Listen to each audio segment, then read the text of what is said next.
Eu vou começar falando sobre o modernismo, as mulheres na arte. Esse foi um movimento que surgiu no final de 1800 e início de 1900. Inclusive, as mulheres se inseriram mais e mais na arte durante esse período. Eu começo falando da Júlia Lopes de Almeida, a contista, romancista, cronista e teatróloga. Ela nasceu em 1862, no Rio de Janeiro, e ainda na infância ela se muda com 7 anos para São Paulo, Campinas.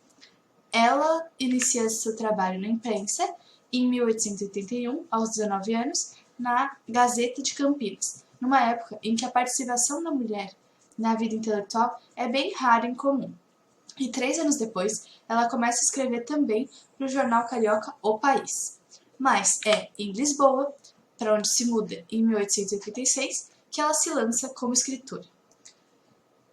Ela também, com a irmã dela, Adelina, publica contos infantis, em 1887. E no ano seguinte, se casa com o poeta e jornalista Filintro de Almeida, também publicando os contos Traços e Luminuras. De volta para o Brasil, em 1888, ela publica seu primeiro romance. As suas características literárias seriam marcadas pela influência do realismo e do naturalismo francês, especialmente pelos contos do Guy Maupassant e dos romances da Émile Zola. Além disso, ela tem resquícios de elemento de prosa romântica. Ela apresenta uma linguagem bem mais coloquial do que era comum e também adota predominantemente um ponto de vista feminino, igualmente incomum na literatura de época. Também possui a presença da metalinguagem em algumas de suas obras, inclusive característica que está presente na terceira fase do modernismo. Esses são alguns das publicações que eu escolhi. Ela começa com A Memória de Marta, que foi seu primeiro romance. Depois tem-se A Falência, e esse, para muitos, é a sua obra mais importante. Ela se passa no Rio de Janeiro, capital federal, em um período de turbulência política e econômica. E esse é o cenário mais amplo de todas as suas ficções. Como o ambiente privado das famílias burguesas serve a trama e a construção dos seus personagens, também está muito presente, e esse livro traz a metalinguagem. Em alguns momentos do livro se tem a discussão do que é um romance, dos leitores e do que é ler um romance. Inclusive, logo no começo, há uma conversa entre o casal principal e o homem quer recomendar um livro para a mulher, dizendo que nesse livro há uma história de amor como a deles. Então a mulher diz que não quer ler o livro, pois alega que o final não será bom, já que a mulher é sempre penalizada nos romances. Um ano depois, em 1902, ela publica seu livro Ânsia Eterna, que é uma coletânea de 30 contos. Nele, ela escreveu alguns contos sombrios, de suspense e que trazem o lado mais profundo e submerso da natureza humana. Mas é importante lembrar que em 3 contos, ela mostra a realidade terrível de algumas mulheres que sofreram algum tipo de violência, seja física ou sexual, do seu pai, namorado ou padrasto, geralmente alguém muito próximo. O último que eu escolhi foi O Cruel Amor, em 1908, que se acompanha o dia a dia de um grupo de pescadores e de sua família no litoral do Rio de Janeiro, no início do século XX. Além disso, esses personagens gravitam em torno de 2 triângulos amorosos que trarão consequências para todo o grupo.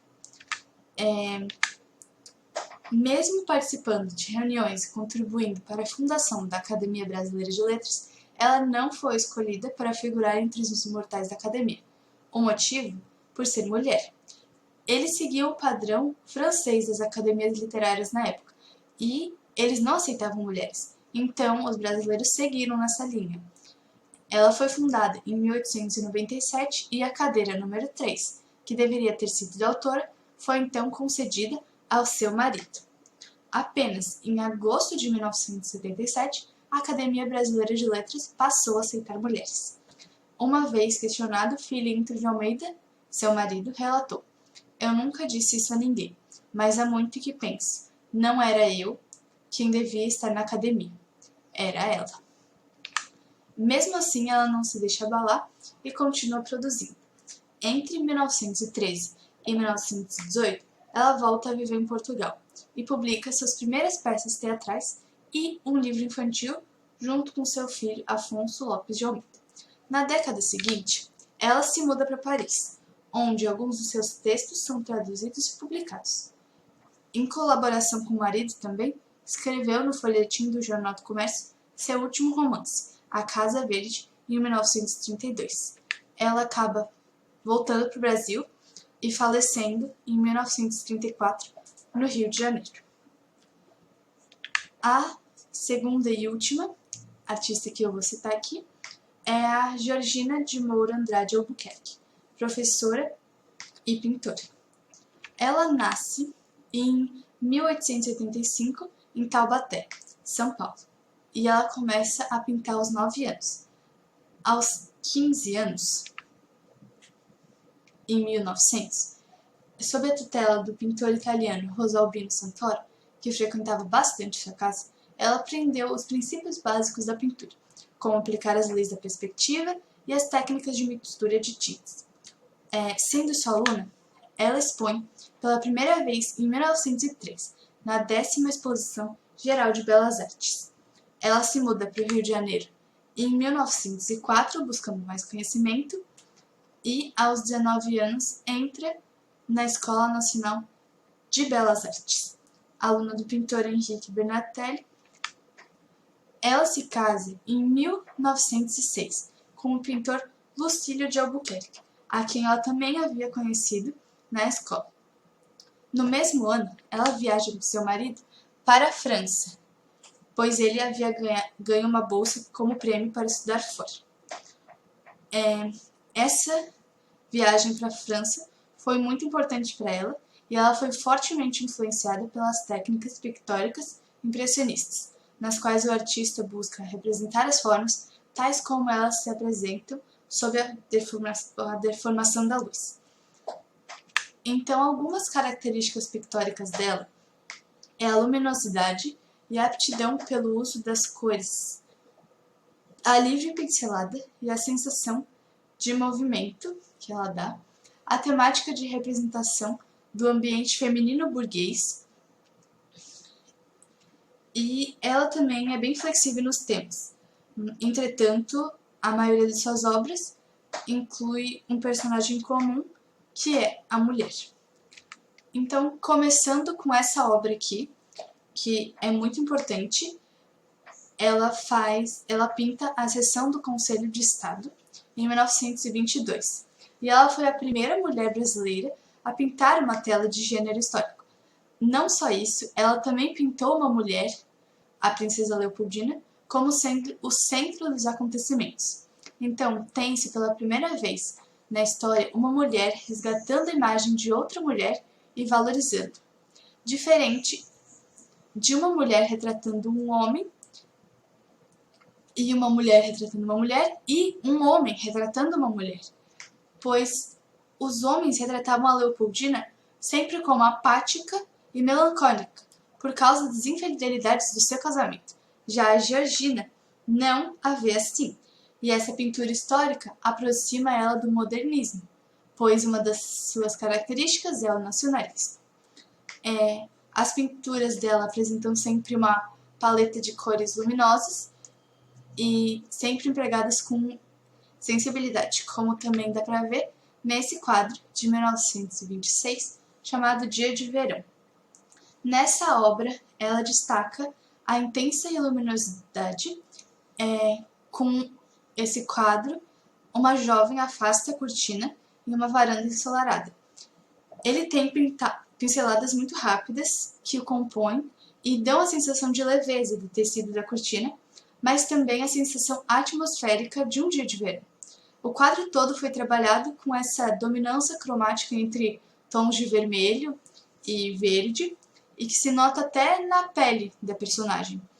Aí entra também sua influência impressionista, porque eles pregavam que as cores complementares utilizadas juntas produzem esse efeito de intensificação luminosa. Os temas mais constantes dela, de Georgina, são o nu, o retrato e a paisagem. E eu trouxe essa paisagem também para mostrar as diferentes vertentes dela. Bom, seguindo tem essa, e nessa eu quero abordar que ela retrata as mulheres de um jeito diferente dos impressionistas. Mesmo muito presente em seus trabalhos a presença feminina da obra de Georgina, ela não se encontra perdida nos espaços de modernidade. Diferente deles, ela sempre retrata a moça compartilhando um momento de lazer, ou as trabalhadoras no cafezal ensolarado, como a obra No Cafezal, em 1930, e não com bares agitados e as mulheres sensualizando. Então, nesse quadro também dá para ver que ela quebra um pouco essa prática impressionista da mulher nas intenções noturnas e pinta uma mãe zelosa aproveitando o parque com seu filho. Ela, muito respeitada, de 1927 a 1948, leciona desenho artístico na Escola Nacional de Belas Artes. Ela também funda o Museu Lucílio de Albuquerque em 1940, na sua casa, no bairro de Laranjeiras, esse porque já estava morto. E ela institui nele um curso pioneiro de desenho e pintura para crianças. Também se torna a diretora da Escola Nacional de Belas Artes e foi a primeira diretora mulher na escola. Ela morre em 1962, no Rio de Janeiro. É isso, muito obrigada.